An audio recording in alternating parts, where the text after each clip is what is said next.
Assalamualaikum warahmatullahi wabarakatuh.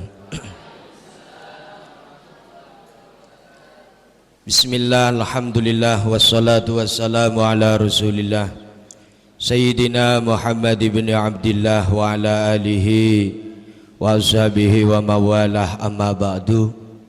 Hadratal mukarramin wal muhtaramin, para alim, para ulama, wabil khusus Romo Kiai Haji Nur Hadi Muhammad beserta keluarga yang senantiasa kita harap barokah doanya, dan juga tak lupa kepada segenap jamaah Majlis Qiyamul Lail dan juga teman-teman santri kesemuanya rahimakumullah. Pertama, mari kita panjatkan rasa syukur kehadirat Allah Subhanahu wa taala, yang mana pada malam ini kita masih dilimpahkan taufik serta hidayah oleh Allah sehingga kita bisa berkumpul di majelis yang penuh dengan barokah ini dalam keadaan sehat walafiat.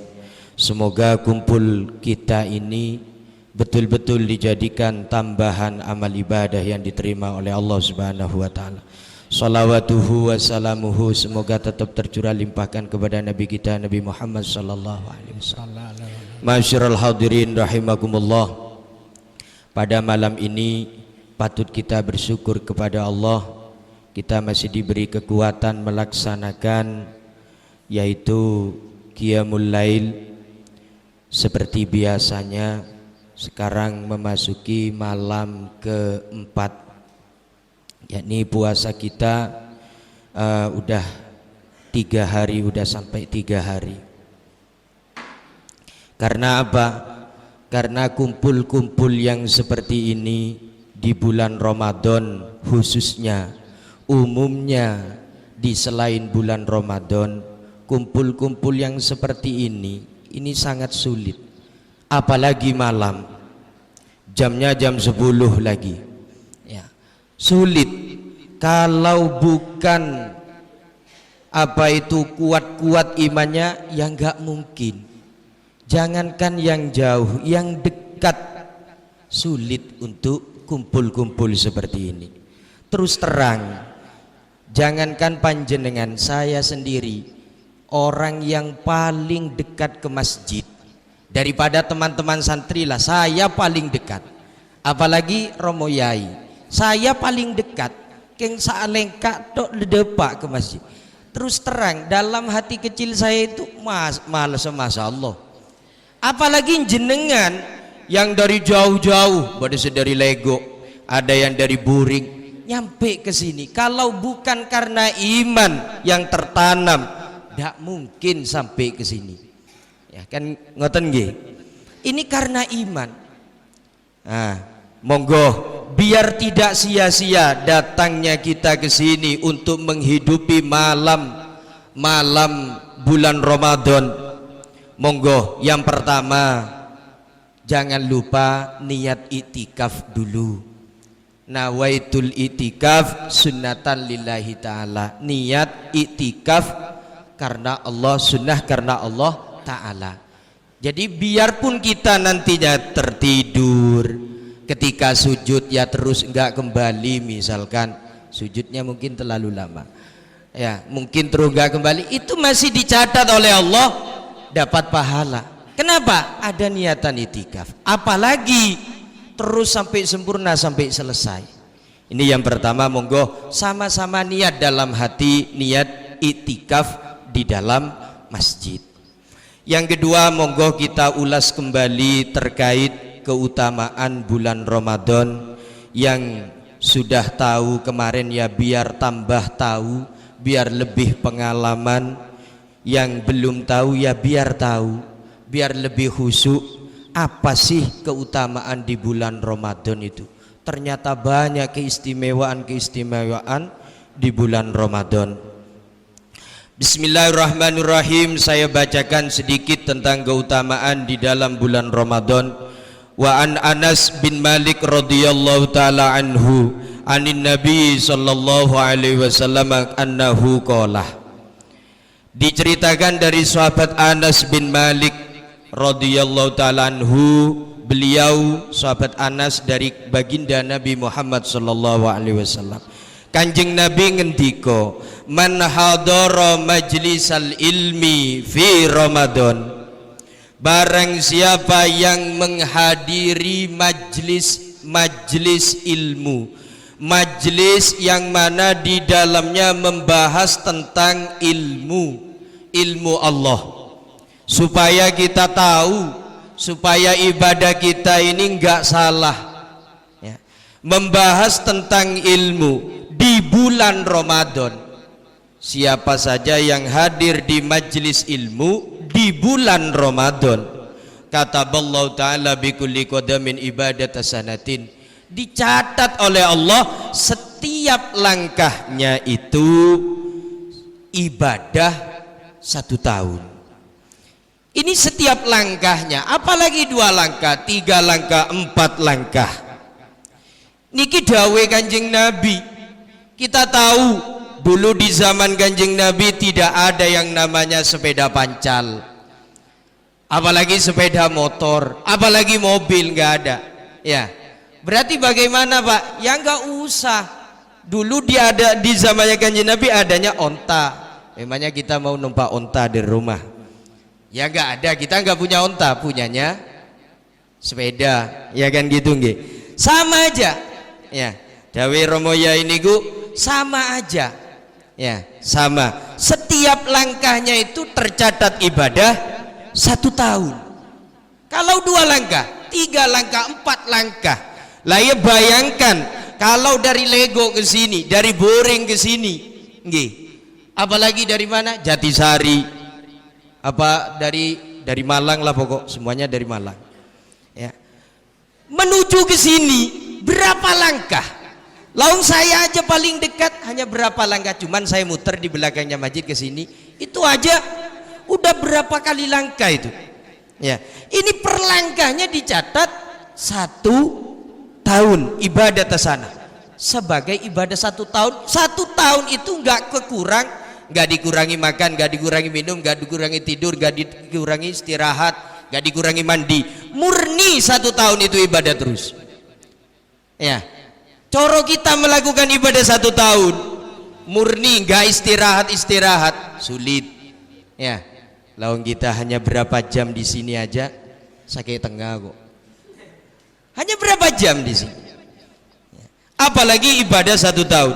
Wa yakunu ma'i tahtal arsy, dan orang tersebut yang menghadiri majelis ilmu di bulan Ramadan itu akan bersamaku kelak, kata Kanjeng Nabi, di bawah aras, yakni di dalam surganya Allah Subhanahu wa taala. Ini yang pertama.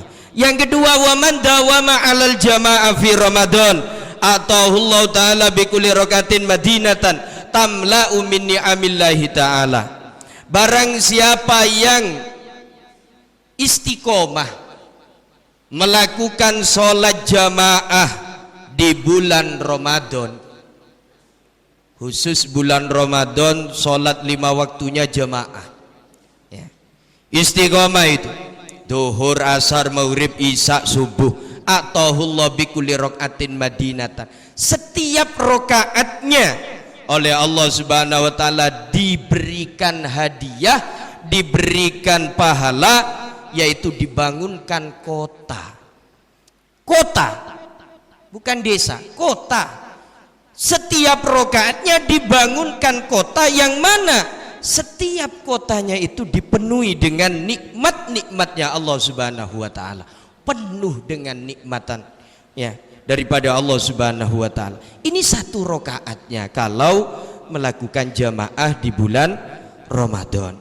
Yang ketiga, wa man barra walidayhi fi Ramadan yanalu nadrallahi taala birrahmah. Barang siapa yang berbuat baik kepada kedua orang tuanya di bulan Ramadan, maka kelak orang tersebut akan dipandang oleh Allah, maka orang tersebut akan dipandang oleh Allah dengan penuh kasih sayang, dengan pandangan rahmat, yakni orang tersebut disayang oleh Allah. mencang meturune kene seren bareng Gusti Allah. Kalau orang itu sudah disayang oleh Allah, mau minta apa? Kan gitu nggih. Mau minta apa? Coro saya anak muda lah. Ya sekarang juga saya anak muda, coro seneng pada orang perempuan, minta apa kaki lek? Ya. Ya. Jago tuh minta langit bareng bulan. Kan gitu ya. Tekatang ta otange meliaki. Ya. Kalau sudah disayang, ya. Apalagi sayang Allah Subhanahu wa taala kepada kita umatnya Kanjeng Nabi Muhammad sallallahu alaihi wasallam.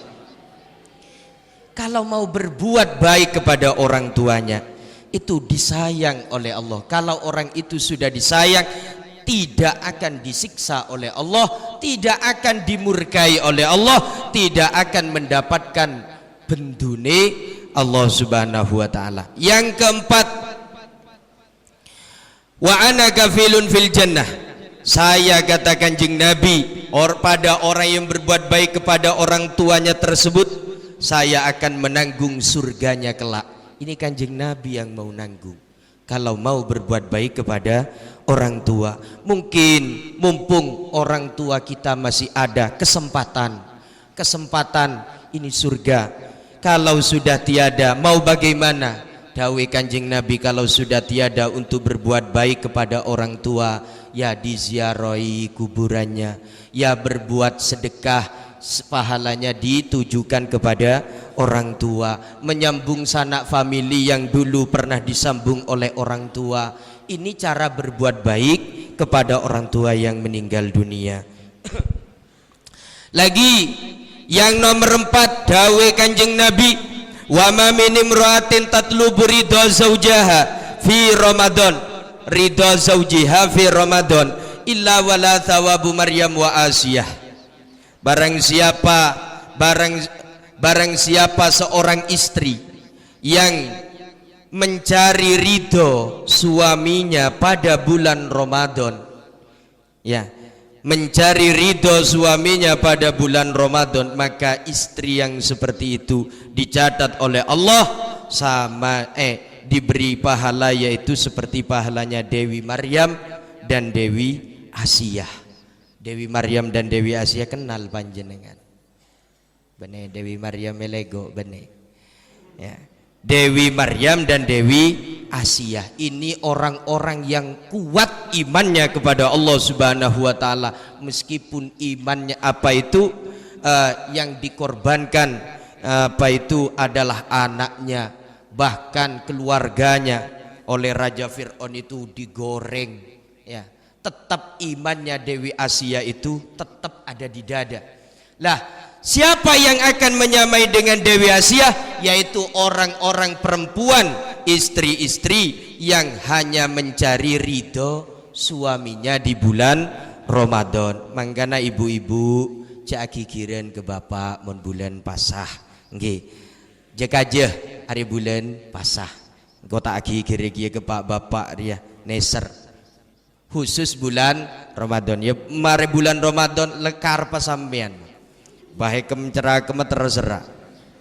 Ya, khusus bulan Ramadan 4. Yang terakhir, wa man qada hajatahi al muslim fi Ramadan qadallahu taala lahu alfa hajatin yaumal qiyamah. Barang siapa yang memenuhi hajatnya orang muslim di bulan Ramadan, maksudnya ada saudara kita sesama muslim ada hajat, ada keinginan kepada kita, baik hajat urusan dunia atau kebutuhan urusan tenaga, kita mau membantu, mau mendatangi, dawe Allah qadallahu ta'ala lahu alfa hajatin yaumal qiyamah. Kelak di hari kiamat oleh Allah akan diberi 1000 hajat orang tersebut sebagai ganti daripada satu hajat itu. Ma'asyiral muslimin rahimakumullah, tidak banyak apa yang dapat kami sampaikan. Ini saja, semoga bermanfaat bagi kita kesemuanya. Kurang lebihnya mohon maaf. Assalamualaikum warahmatullahi wabarakatuh.